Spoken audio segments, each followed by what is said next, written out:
Hello, I'm Dr. Harper.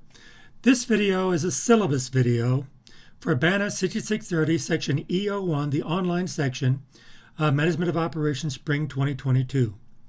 So let's bring up the syllabus. So the syllabus, I start with the course is active from Tuesday, January 18th, 2022 to Saturday, May 14th, 2022.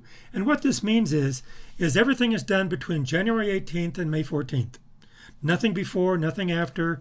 You can prepare, but there's nothing due. There's no requirements. Everything is between those dates. But also, it doesn't go beyond May 14th. You don't have to start before January 18th, and you can't go beyond May 14th. May 14th is the end of the course. Nothing is accepted after the course. And I'll make that point over and over again in this video. Okay, then I have a schedule. And in the schedule, I will pretty much go over everything, how it's organized.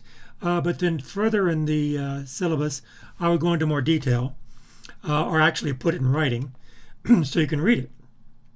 Okay, first of all, the week begins on Monday, and here are the Monday dates. And the weekly course topics, we start with the syllabus and introduction. And then notice topic 1 is forecasting, topic 2, 3, and 4. And notice there's 2 weeks for each of those topics. The first week is introduction, and the second week is application.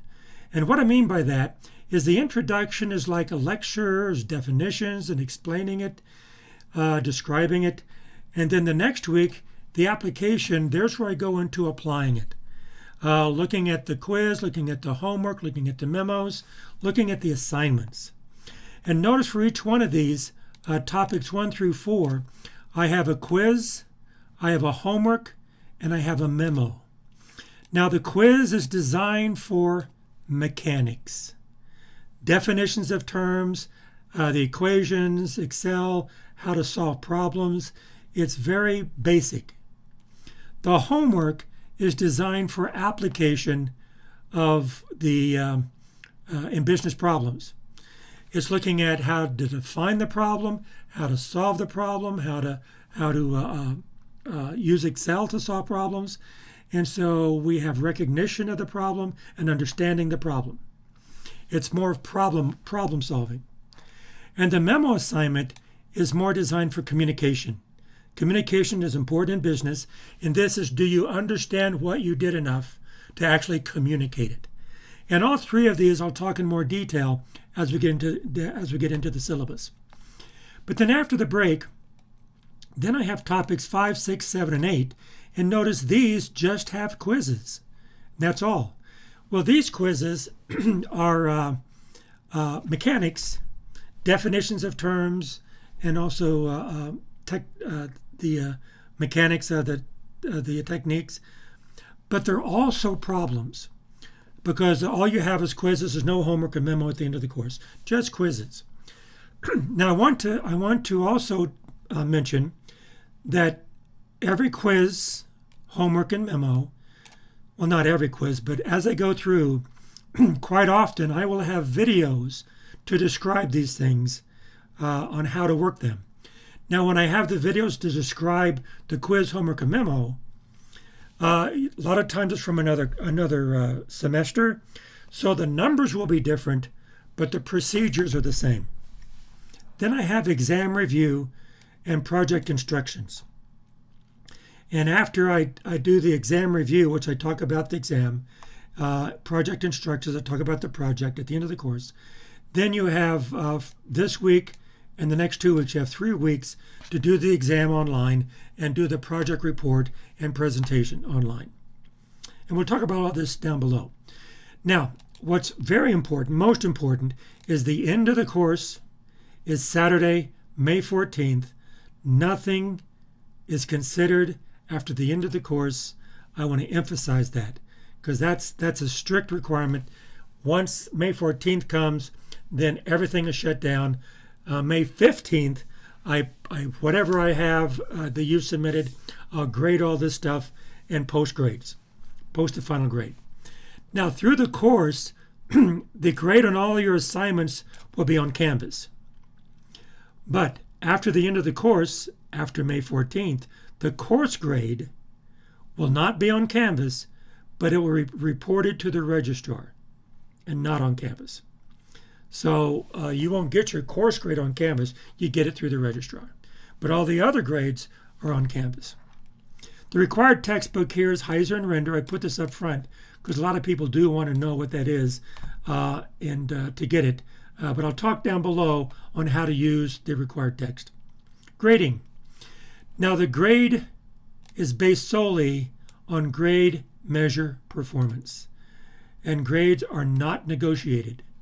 In other words, your grade measures here, 8 quizzes, you can see up here. There are 8 quizzes, 4 homeworks, and 4 memos. 8 quizzes at 10 points each, 4 homeworks at 20 points each, 4 memos at 20 points each, 1 exam, 1 project. In other words, what I mean by grade measure performance, the number of points that you earn on all those measures divided by the total possible is a percentage. And that percentage over here corresponds to a letter grade. And that's how your grade is determined.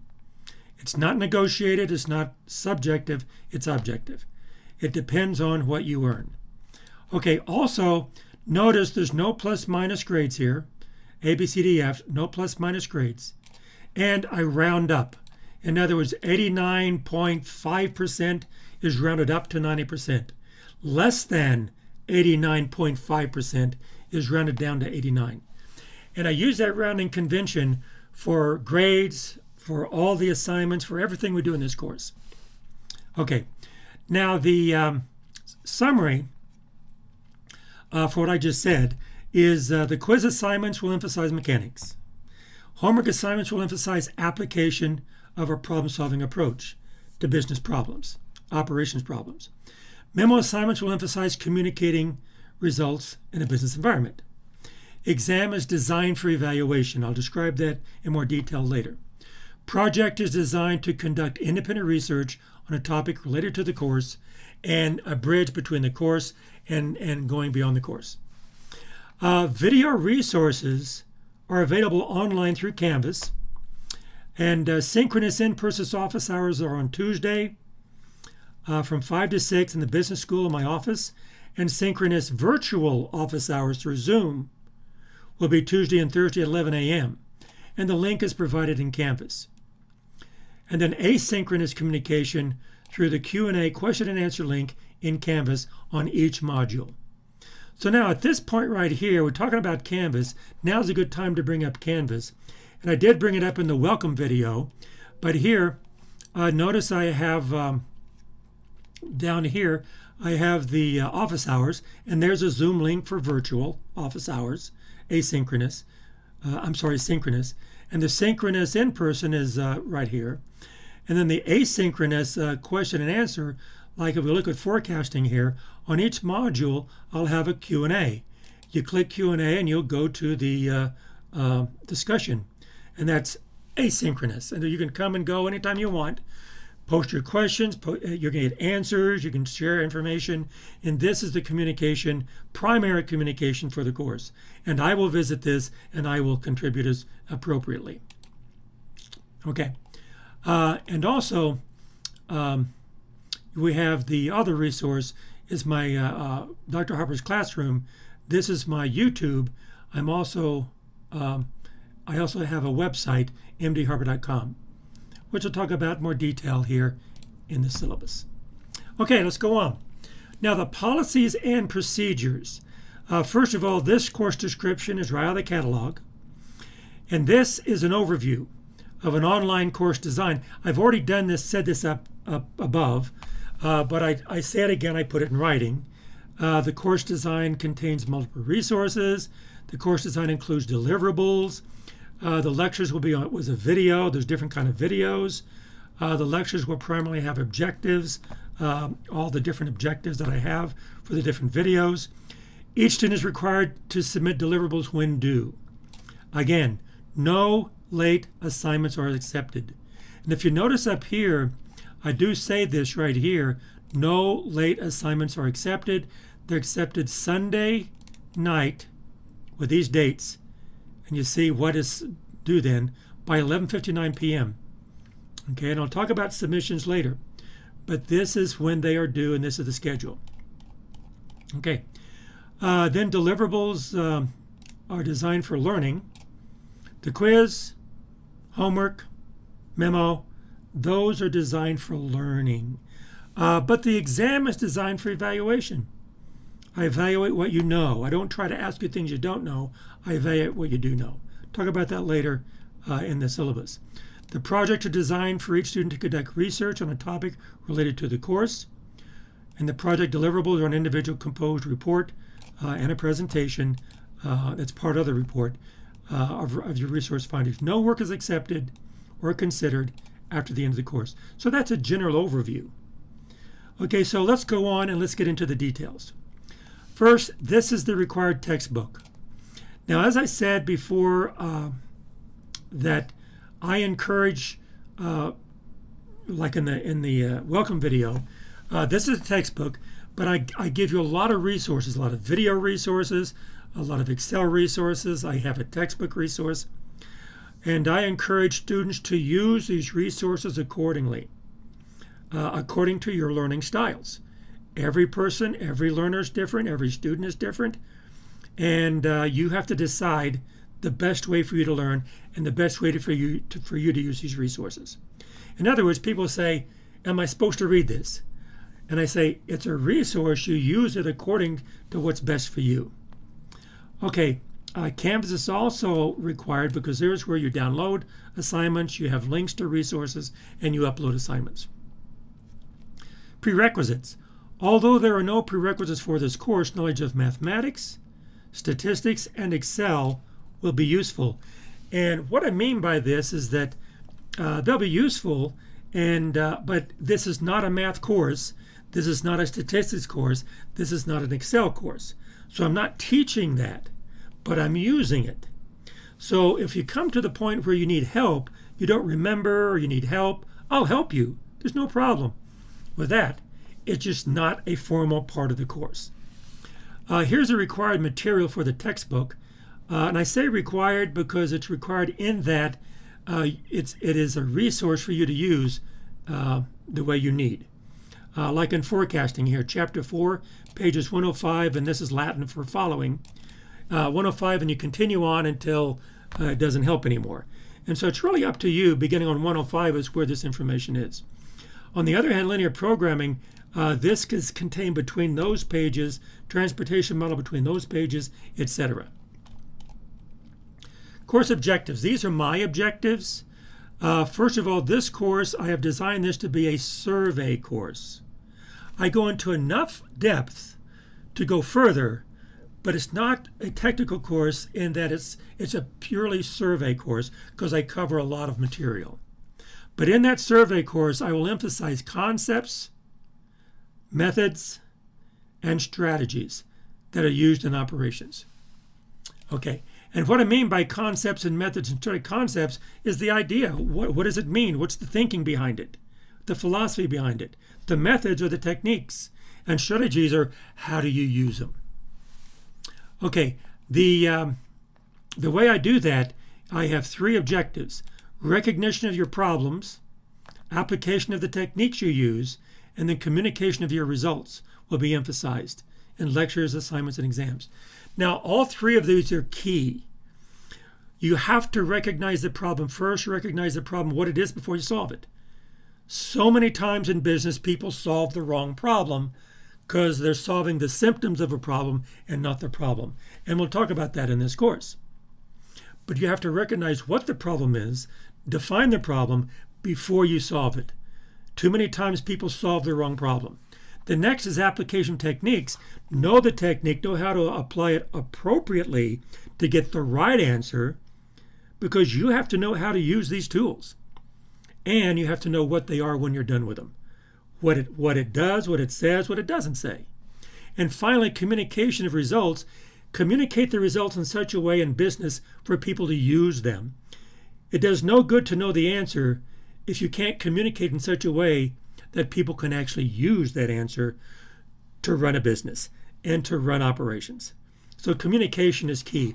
All 3 of these are important. The approach to the material in this course will include a progressive objectives of basic understanding of the underlying concepts. There's the concepts. a proficiency in the application of the tools to operations problems, that's the methods, ability to formulate, evaluate, and critique operational strategies, that's your strategies, and experience in communicating results in a business environment, that's the memos. So you have the quizzes, the homework, and the memos. Okay, then I go through the design, and I've pretty much already said this before, but I put it in writing. Now, the course contains material online, quizzes, homeworks, memos. Here's rounding procedures I've already mentioned. Here's the quiz, homework, and memo assignments that's available on Canvas. You download them, you upload them. And also you have different objectives for each one of those assignments, which I've already talked about. Okay, but no late assignments are accepted. I want to emphasize that again. No late assignments are accepted. Okay, communication. As I've mentioned before, communication it will be through the Q&A primarily. Collaboration is encouraged throughout the course except for the exam, the composition of the memo assignments, and the final composition of the projects. What I mean by collaboration is not just communication, but collaboration. In other words, you communicate, but also you share information, you share questions and answers and concepts, and collaboration is learning, is using communication for learning. But you cannot do that for the exam. You cannot do that for the memo assignments. You can for the learning, but not for the composition. And for the projects, you can for the learning, but you cannot collaborate for the composition of the projects. Write your own memos and write your own projects. I'll talk about that more in a minute. However, each student is responsible to submit work based on their understanding and ability. Collaborate to learn. You don't use what people say. You use other people to collaborate to learn, and then you submit your work according to your understanding and your ability. You don't submit theirs, you submit yours. Although collaboration is encouraged, it's not required. Lack of collaboration does not eliminate a student's responsibility to submit work when due. Communication between students about the material or the course will be through Q&A, question and answer link in Canvas, which I've already mentioned. And I want to emphasize that because that is an extremely valuable resource. Synchronous in-person office hours are Tuesday and 5 to 6 in the business school office, in my office, in the business school 4205. Synchronous virtual office hours through Zoom, Tuesday and Thursday 11 a.m. and the link is in Canvas, which I've already showed you. And the email, well, again, since we're here talking about Zoom, let me show you again.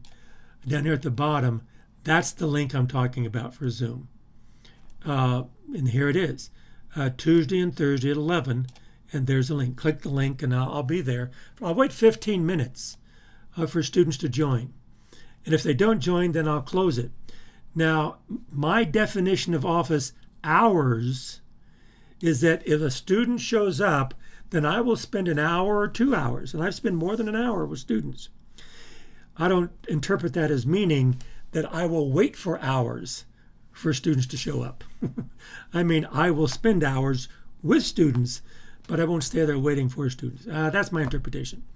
Okay, right or wrong, that's how I do it. Okay, that's the email. I mean, that's the synchronous Zoom office hours.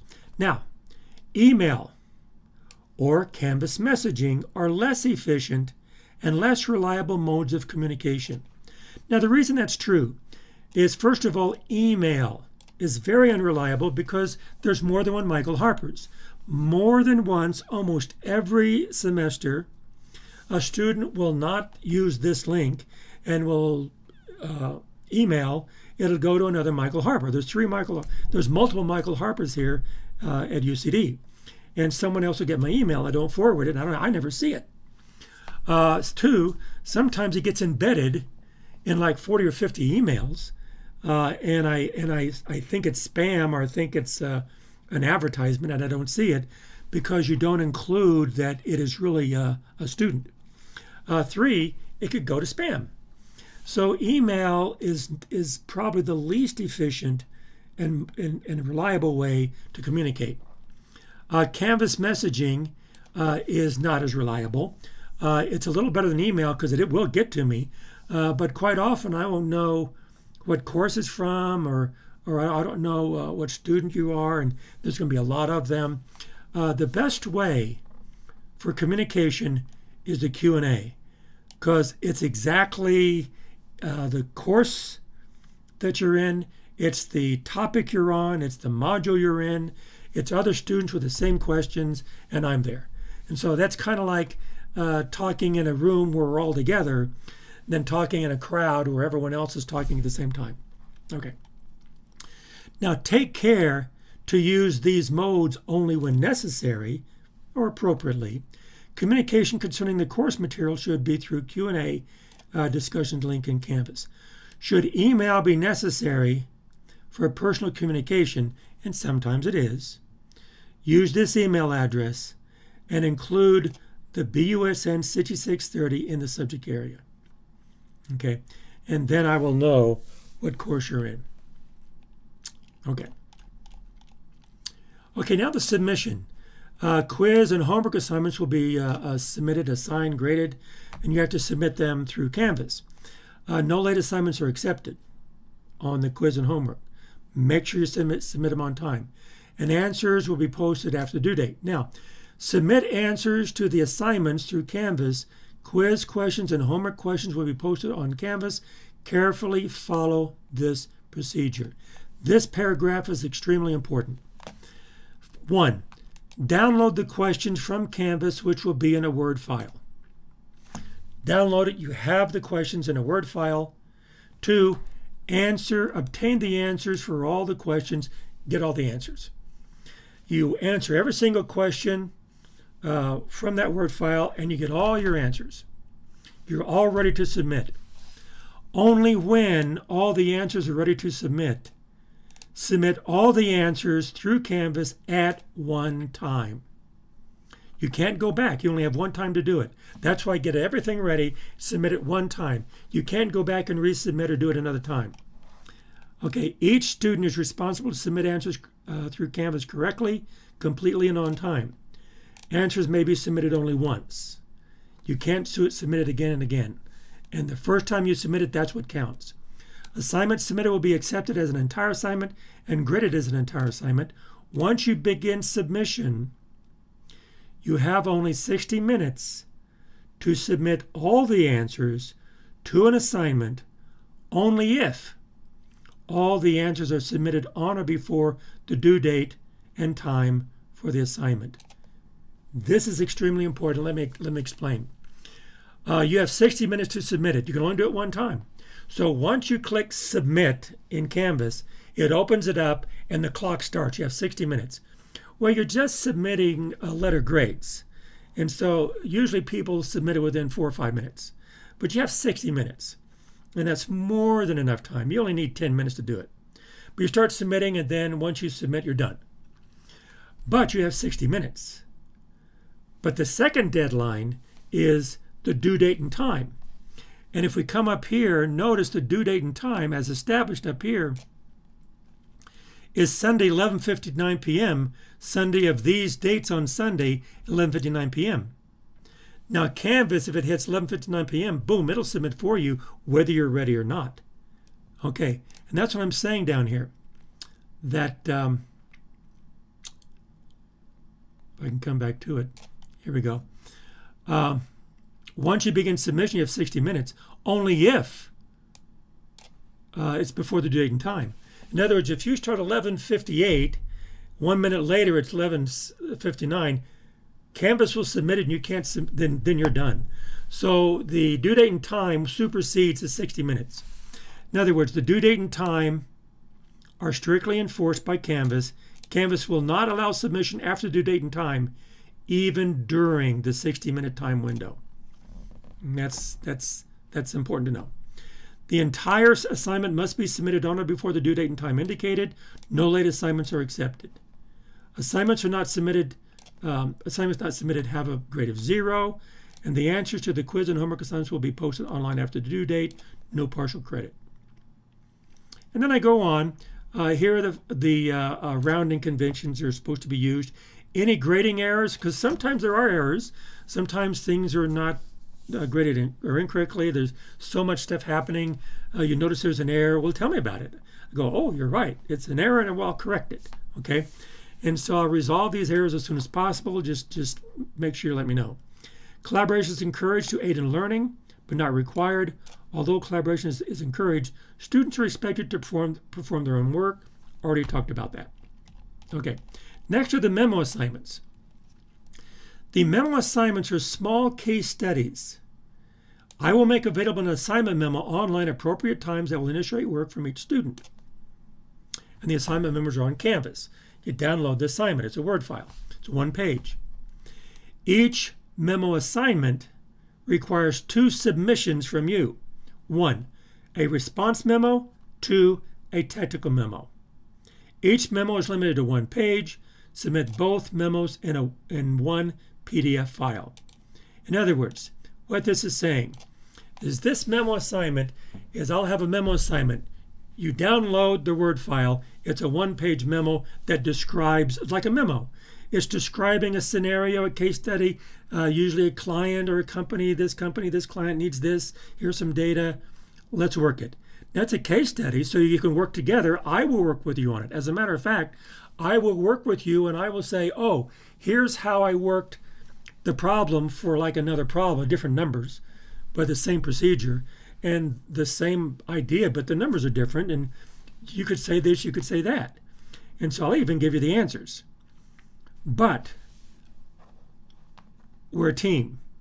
It's a case study. Your responsibility and each student's responsibility is write your own response memo to the client and your own technical memo to an internal document. Now, the response memo is designed for the client, for the business environment. Tell them what they need to know, be succinct but adequate. The technical memo is an internal document describing the technical approach you used to get the numbers in the response memo. Now, these 2 memos are very different. The response memo does not it tells the client, tells the audience that you're giving this to, what they need to know. Do not tell them what they don't need to know. They don't need to know how you work the problem. They don't care. They need to know what the answer is and what it means, and you have to answer their question. They're asking you a question. You answer the question appropriately. Don't answer the question they don't ask. Now, the technical memo, this is an outline, a description of the technical approach you took, how you solved the problem, how you did it. Remember, I said we're going to be working it with Excel. You'll see that. And so you describe, you outline, you present the approach that we all did. And so you document that. So you're on a team. And this team is talking about what needs to be said. You're talking about how to solve the problem.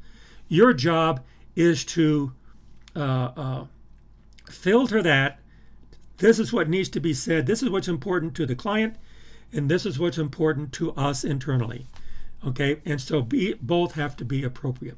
Now I've explained it, and all of this down here, the response memo, the technical memo, here's both of them are self-contained and etc. I just put it in writing is all I'm doing. Okay, I won't read it again. I'll let you read it. The composition should reflect their different audiences for each student. Objectives, scenarios as defined in the assignment memo. Although the response and technical memos are self-contained, they must correspond. In other words, do not reference each other because they're separate. Now, the response memo, the client is not going to see the technical memo. Okay? And the technical memo just supports the response memo, but they need to correspond. Don't say something in the response memo that you don't support in the technical memo. Any item presented in the response memo must be supported in the technical memo. Consider the response memo as an external communication document designed for the business environment, and the technical memo an internal support document for internal review and support for the response memo. Submission. Okay, the response memo must be no more than 1 page in length. The technical memo must be no more than 1 page in length. If it's more than 1 page, I count off. Both memos must be submitted together in 1 PDF file. Submit only 2 pages, no title page, no attachments, no appendices, and submit through Canvas. Both memos are required to be composed in a professional manner, typed, dated, etc., adhering to the following comment format below, this format, including the title and header where the student provides information in italics. Okay, here's what I mean by that. So this is the response memo. Here's the title, here's the header information, there's the content. Here's the tactical memo. Here's the title, here's the header information, and here's the content. If you do not have this title, I count off a point. If you don't have this title, I count off. If you don't have the header information, I count off. Now, I'm not telling you what to put here. I'm saying you have to put it. Now, you have response memo here, but then there's going to be, memo, this zero, response memo number 1, 2, 3, whatever it is. Tactical memo number 1, 2, 3. Here, you give the date you submitted, who the client, and your name, and appropriate title of what this memo is about. Again, the same date as above. This is to me or to the internal group. Your name again, and again, the same appropriate title. Now this content, notice I have 1, 2, 3, 4, 5 lines, and then after 5 lines, then your memo starts. And you have the rest of that page, and that's a 1-page memo, and that's just for the client, for the party requesting the work. Likewise, 1, 2, 3, 4, 5, and then you have the content of your technical memo describing how you solve the problem and the values that went into the response memo.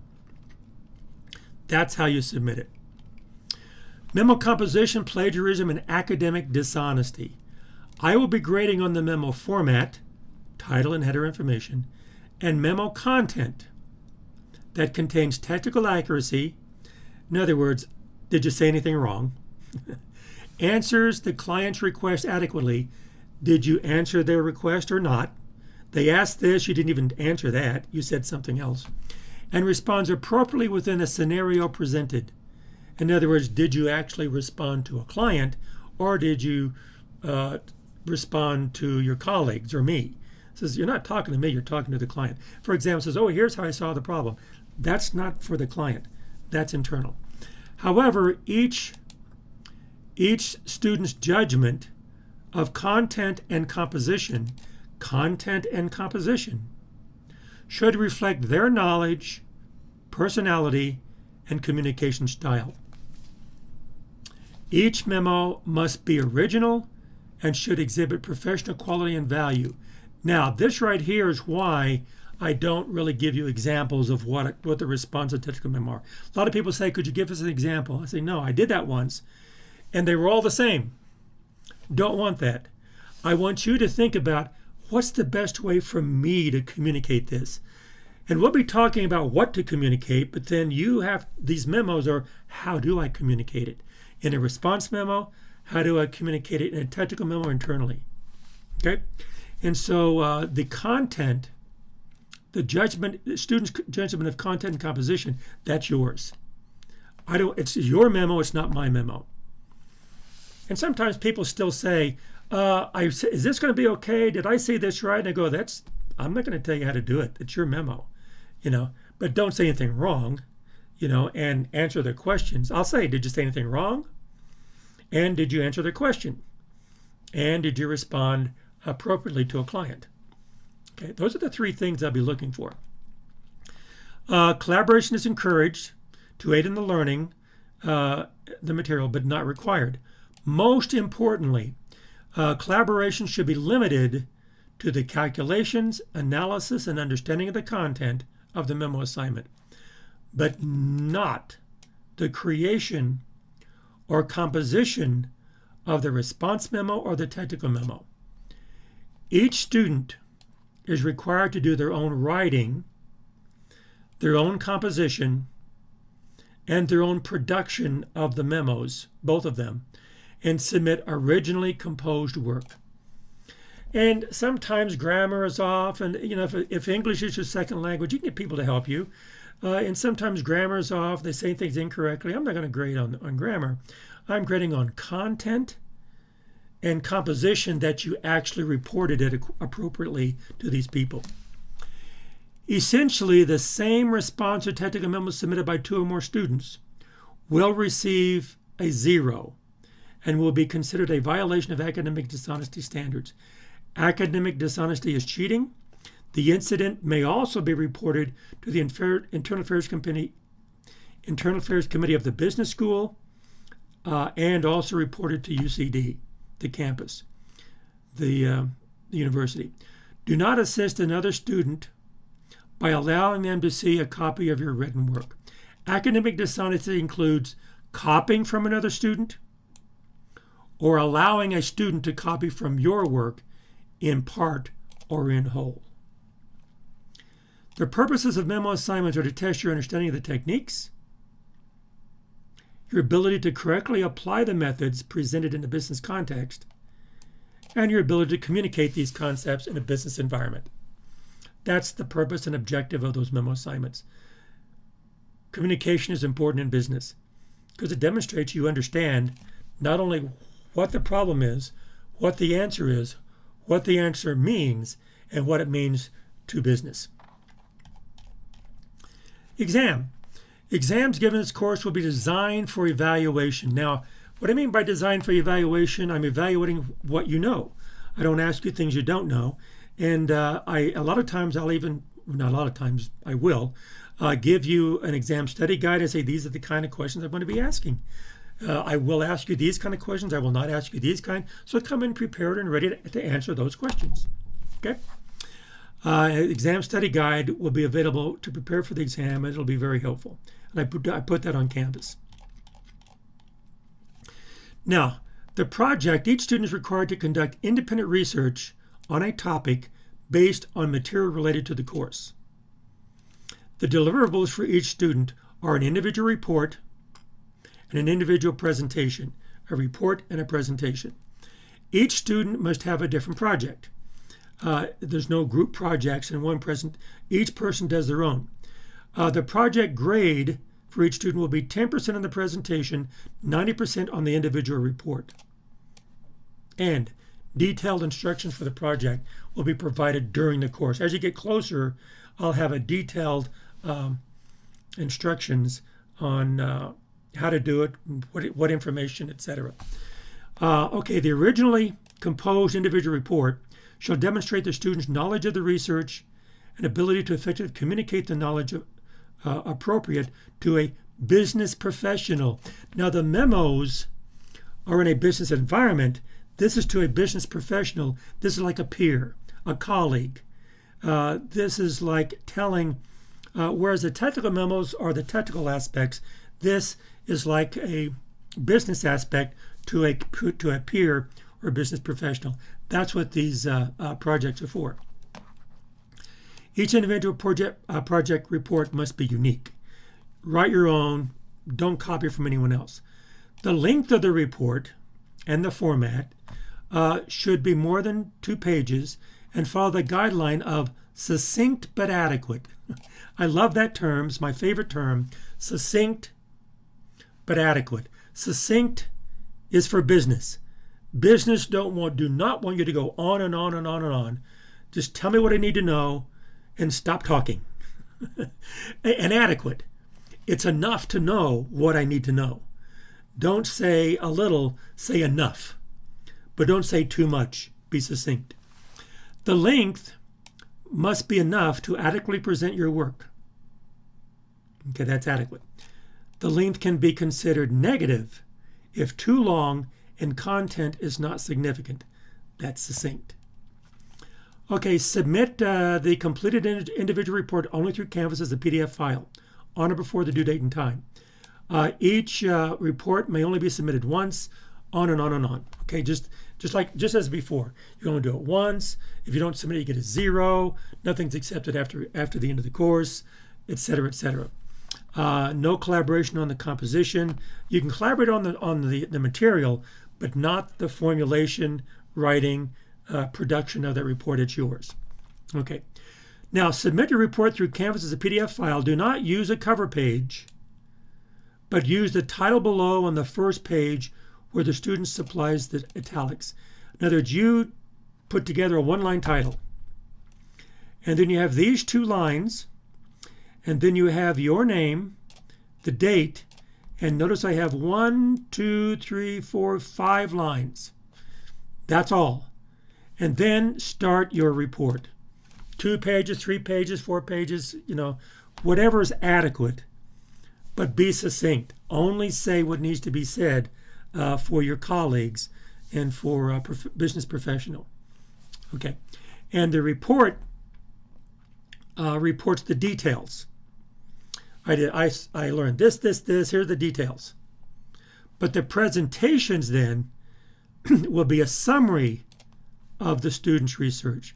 Whereas the report of the details, the presentation then will be a summary. Each person will be limited to approximately 2 minutes of presentation time. For each individual presentation, do not read your report or cover detail in your report, but present a general overview of significant findings from your report. So your presentation does not have to do everything everything that's in your report. It reports significant findings or a summary. The individual report contains detail, but the presentation merely contains significant findings or a summary. Communicate content appropriate to the objectives expected within the different modes of communication, written and verbal presentation in a video. By the way, this is online, so these presentations will be a video. Detailed project instructions will be provided during the course, and those detailed instructions is how to create the video. It's based on PowerPoint. I'll talk about that a lot more during the course. Okay. Finally, assignments consist of. By the way, this last part here is the final kind of things. I say again, I've already said most of this. For example, assignments consist of quizzes, homework, memo, project, download in Canvas, submit through Canvas, grades are posted online, no collaboration. Collaboration, but do not copy. It's on your own work, etc. Nothing accepted after the end of the course. Again, to emphasize, nothing will be considered after the end of the course. That Saturday is the end of the course. Academic dishonesty, again, will be reported, may be reported, and you get a 0. Conduct. Strict adherence to the Code of Conduct. This first link here is the Code of Conduct at UCD, and this is for everybody. It's for faculty, for students, for staff, for visitors, for guests. And this Code of Conduct is for behavior not only in person but also virtually online. Also, university information with this link on procedures and policies that govern the university environment. This is an important link from human resources standpoint. So there's a lot of information there. So the link is there for you to purview at your need, whatever your need is. FERPA. This is important. The Family Education Rights and Privacy Act required by law. And so your information is private. And so I will adhere to FERPA laws. I will not give anyone your information. I only give it to you. And I will give it to other people who are appropriate or who are legitimately allowed to have that information. I will not give it to just anyone, and I will adhere to that. And some people get mad.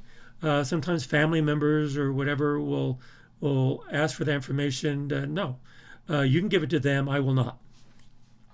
Any current or potential indications of violations of verbal or physical disruption or intimidation. And I would also put disruption, another word for that is violence. Or intimidation is just anger, speech. Can be reported to the care team. This care team is a team which you report things and they will just investigate, they will assess it, maybe they'll intervene, but they're going to help our environment be positive because we're here to learn and our environment needs to be conducive to learning. Any incident of violent or disruptive behavior can be reported to the Internal Affairs Committee of the business school and UCD, and I will do that. I will report it. Conduct also, and by the way, I've been here long enough to where I have. Conduct also includes etiquette that is respectful to all people, facilities, and the institution. And I want to emphasize the word respect. Respect each other, respect why we're here, respect education, respect me, respect each other. I will respect you. And that theme will be carried the rest of this syllabus, as you'll see. Commitment expectation. Taking this course represents your commitment to perform the work when due. Faculty policies have stated that classes in the business school should require of their students a workload in and out of class that enhances quality education and is consistent with the amount of academic credit granted for a course. This course requires work due on a regular basis. This isn't a disclosure that this course requires work due regularly. And some people have some people have said, oh, you mean I'm supposed to do homework? Yes, you are. I'm supposed to do more work? Yes, you are. So work is required. No incomplete grades are given. I don't do that. And finally, my last statement of my part of the syllabus. Policies in this syllabus apply to each student equally, or all students, every student, each student equally. I will not apply these rules or violate these rules for one student and not one student. They all will have the same laws, policies, and procedures. However, I will consider special circumstances. But standards will not be compromised, and all work must be completed during the course. Now let me describe this a little bit. This might sound a little confusing or contradictory, but it's not. I have the policies, procedures. I will strictly enforce those. But you can have special circumstances where you can't meet those, but I won't violate those, but I will help. A good example of this is one policy is you have to submit it through Canvas. Okay, but let's say Canvas is down and you can't, and all of a sudden it's going to be past the deadline. You're going to get a 0, but you have it to submit. I say, okay, fine. I'll say submit it through an email and attach your assignment through an email and get it to me. If I get it by the due date and time stamp, I will receive it. If I receive it, I'll accept it and grade it because it has been received. So that's a special circumstance that does not violate any standards, does not violate the work that when due, but it's a different way of submitting it, which is fine. If I receive it on time, I'll grade it. But if it's not received on time, it's received after that, and you didn't take measures to get it to me, then the policy of no late assignments accepted will be strictly enforced. Okay. So work with me with it and say, hey, tell me beforehand so I can do that. And there's where Q&A, question and answer, becomes very, very important. Okay. Any action taken by me, such as special circumstances, that might be taken as varying from these policies shall not be cause to eliminate or alter a student's responsibility to adhere to all the requirements of the course or to prevent my action in enforcing the policies in the course to every student. In the past, people have said, you did back on assignment number 1, we submitted it through email, and so all the rest of them is going to be my email. No, that's not the policy. That was a special circumstance, so don't start doing that. The policies still apply. And so therefore, that just means that I will try to help as much as possible. But as much as I help, I will not violate standards, and I will not allow work to be completed after the due date and time, and especially after the course. Now this ends my part of the syllabus. Faculty this semester have been required to include the following information in their syllabus. Now, I have included the exact wording that was provided to faculty for your information. So rather than trying to put it in my words, I'm just using their words. Okay, let's go through that. I'm not going to read it, but let's go through this and say, okay, student code of conduct, I pretty much did the same thing. Regarding plagiarism here, plagiarism, cheating, fabrication, falsification, misuse of academic material. So they talk about this. This is their words, not mine, but I support academic dishonesty. I mean, I support violations. I do not support academic dishonesty. Okay, I'm going to say it right. Disability access. This is not on my syllabus, but hey, I respect that. If you have resources like disability resources and services that you can take use of, you should use all resources available to learn. We're here to learn. And if this resource can help you, then you should use it.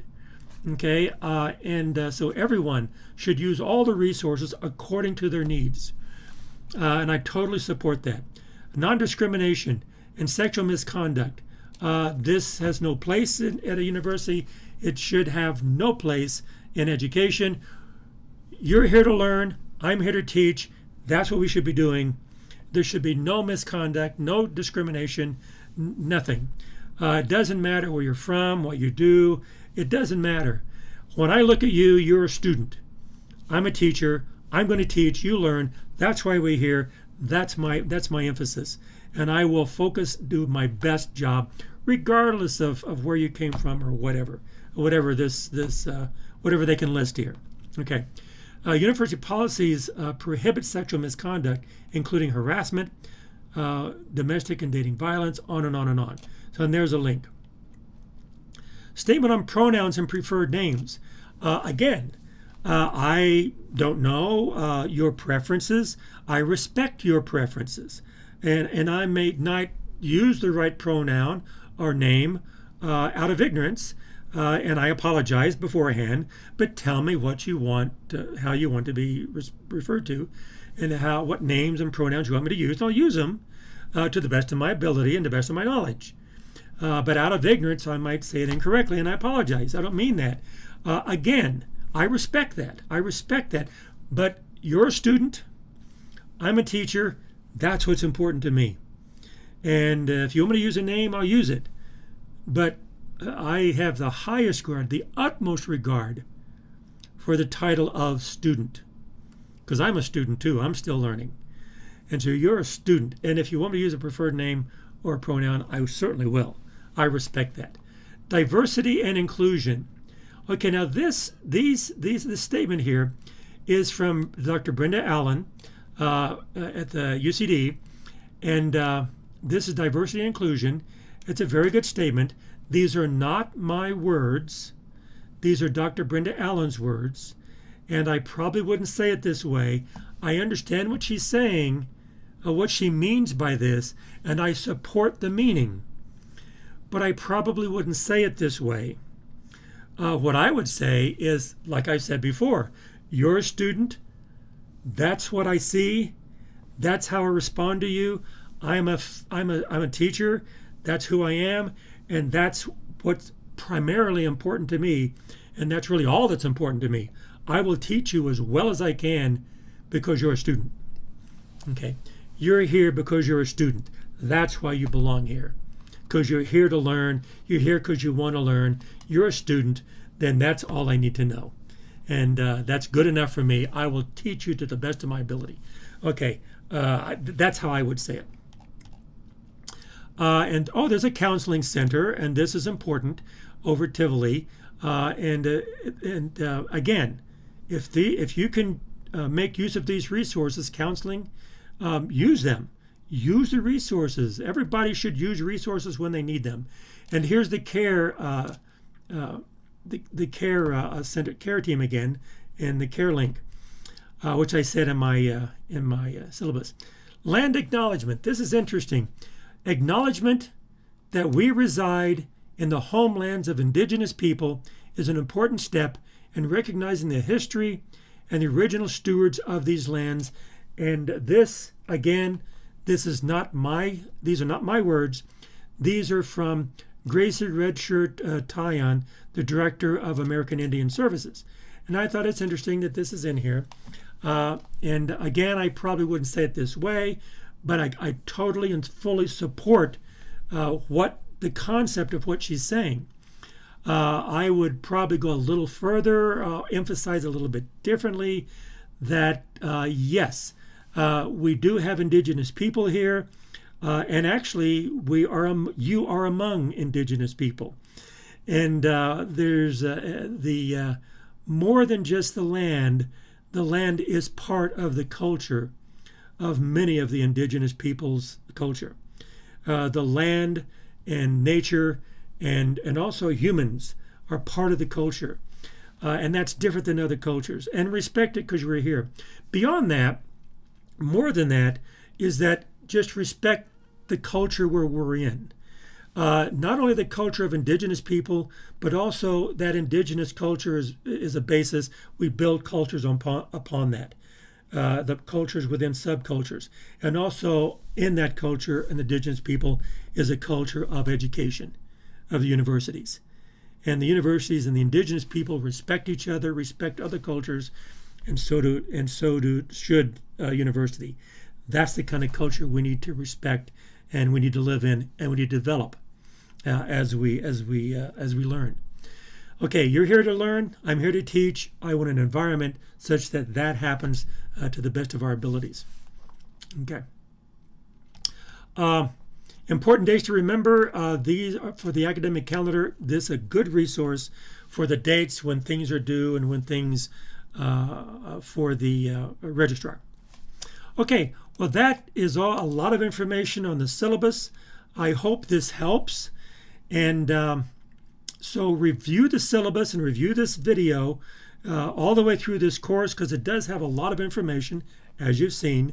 But it's here for your resource. So this video and the syllabus is a resource. Use it when needed.